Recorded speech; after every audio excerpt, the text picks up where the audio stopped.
Poppy Playtime Chapter 3 got a ton of developmental updates from the developers, giving us a bunch of info about the chapter, a brand new teaser for the game, and at the end, I even have a theory for who the Chapter 3 main antagonist truly is, and you won't be expecting it. Like the video if you're excited, and as a reward, here's a picture of a cute vulture. So for starters, let's talk about some Chapter 3 development news. So on Discord recently, the developers have started to give us some really interesting clues about the third chapter and what it's going to contain, starting with the first message from Micah, who simply just said big things were happening and that he can't say anything yet, which of course is probably the news we expected. However, he did elaborate and told us that when the trailer does release, you guys are going to lose your minds from what you see. So once again, we see the developers raising our expectations on what the third chapter is going to be, and in fact, this also tells us that somewhere in the world, a Chapter 3 trailer does actually exist, and whenever it is released to the public, it's going to be something insane, which is what I love to hear. And this also tells me that there's probably going to be no more teasers all the way up until the game's actual trailer. I mean, there may be more VHS tapes or something like that. However, in terms of actual teasers, next up in the lineup is most likely this hidden away Chapter 3 trailer that I am insanely excited to see. The next thing he said about Chapter 3 was that it apparently was going to look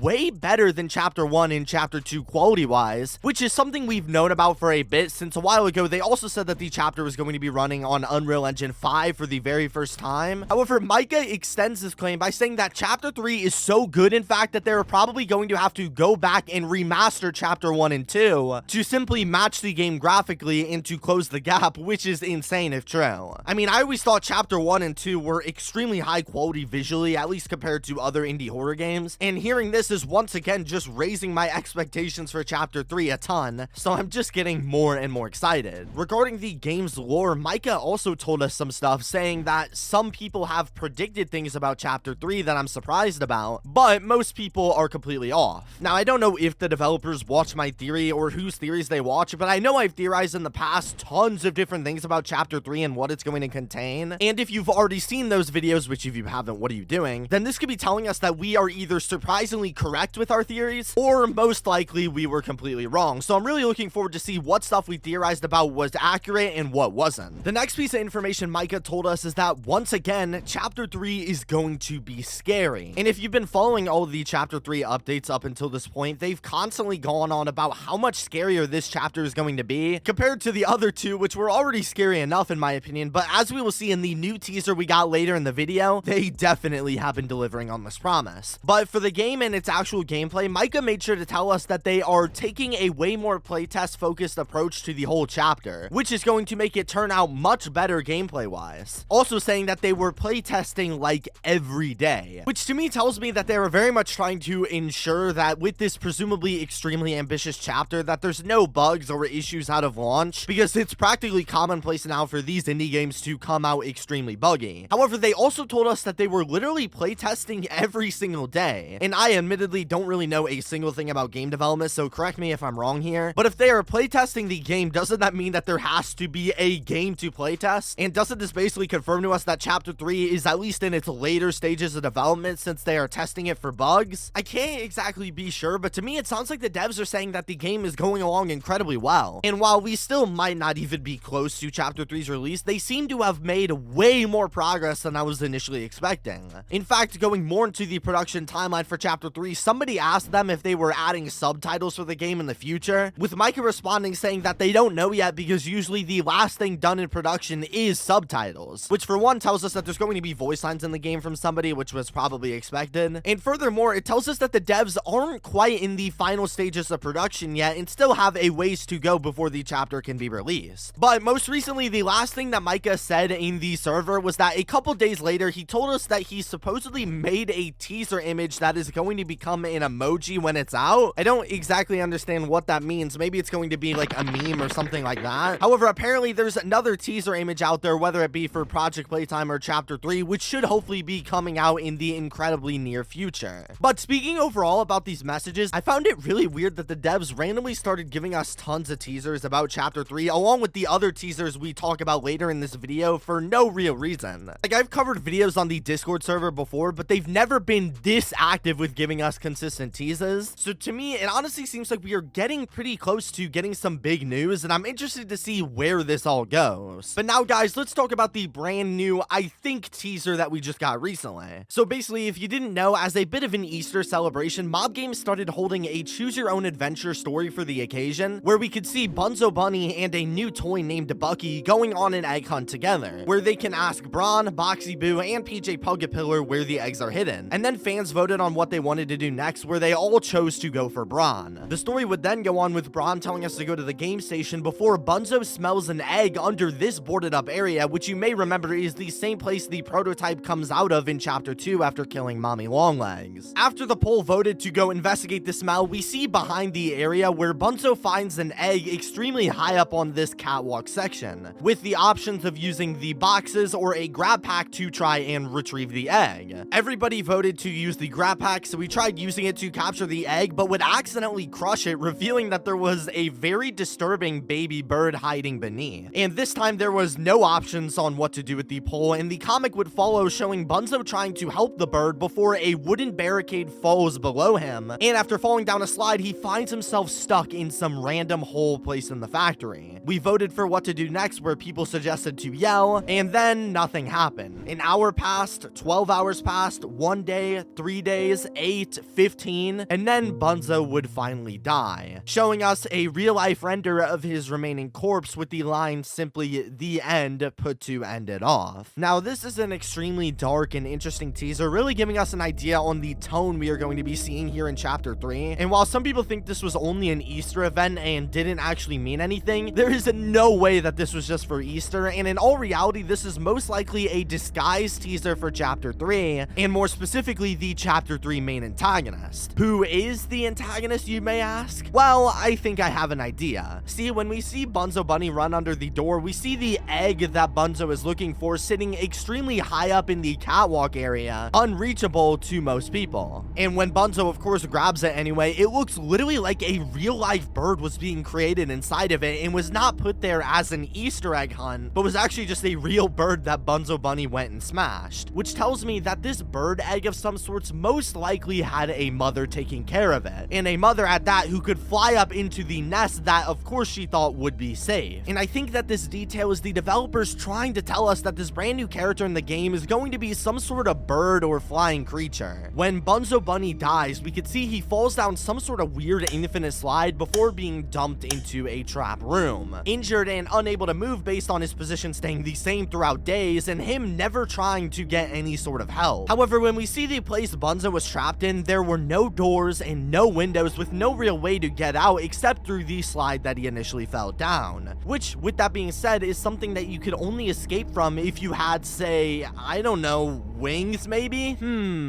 So to me, it seems kind of obvious. Some sort of bird was protecting their eggs, and they kept the eggs up really high hoping nobody would come and try to get them, while also setting this trap right here to ensure if somebody got too close, they would pay with their life. However, this brings up a couple really hard to answer questions. What kind of bird is this, and why would they want to trap and kill another one of the toys? Well, I think YouTuber Jordan made a great video on this exact subject where he brings up different types of birds and theories, coming to what I believe is the best conclusion, which is that this bird creature Bunzo is going up against is none other than a vulture. See, having a vulture for starters would fit the vibe of Poppy Playtime really well, since vultures are known for symbolizing death and doom. However, more importantly, it would explain everything else that happens in this comment, as if we look at the baby version of the bird, we could see that the egg itself is just about the same size as a vulture egg, of course, and while it's definitely not perfect, after watching a creepy amount of vulture egg hatching videos on YouTube, they have a very similar pink skin you'd expect from something like this, and more importantly, they have this downward arc on their beak, which is a key feature when identifying this as a vulture. Furthermore, this also explains why they trapped Bunzo Bunny down here, because as we could see, more and more time passes from day 1 to day 3, where we could see Bunzo go from a panicked state into a much more relaxed and helpless one with a massive tear in his fur, and even later down the line, we begin to see his eyes start to fall out too, followed by his actual render, where these things are emphasized even more, with him just completely missing his eyes entirely. And what makes this all incredibly interesting is that vultures in the wild are most well known for eating and preying upon already dead animals rather than hunting them themselves, and more specifically tend to eat freshly dead or already decaying bodies, which would explain exactly why after a few days Bunzo Bunny starts to have pieces of him unexplainably get torn apart. This could also explain these scratches on the wall, which most people thought was the prototype since he is a claw, of course. But I'd also like to consider the idea that a vulture could have made these as well, judging from their also extremely sharp claws. I really think that the developers are trying to tell us that Bunzo Bunny was trapped and attacked by none other than a vulture creature of some sorts. And while we don't know much about them, it would make tons of sense for the newest antagonist to be a bird. It would be extremely new and would be really creative. It would be way scarier for the game since, of course, it would be something that could fly. And I'm sure it would create a lot of buzz around the community, judged by the last mascot horror game to have a bird as the prominent character. But let me know your thoughts on this theory and all of the Chapter 3 news. Subscribe for more, and peace.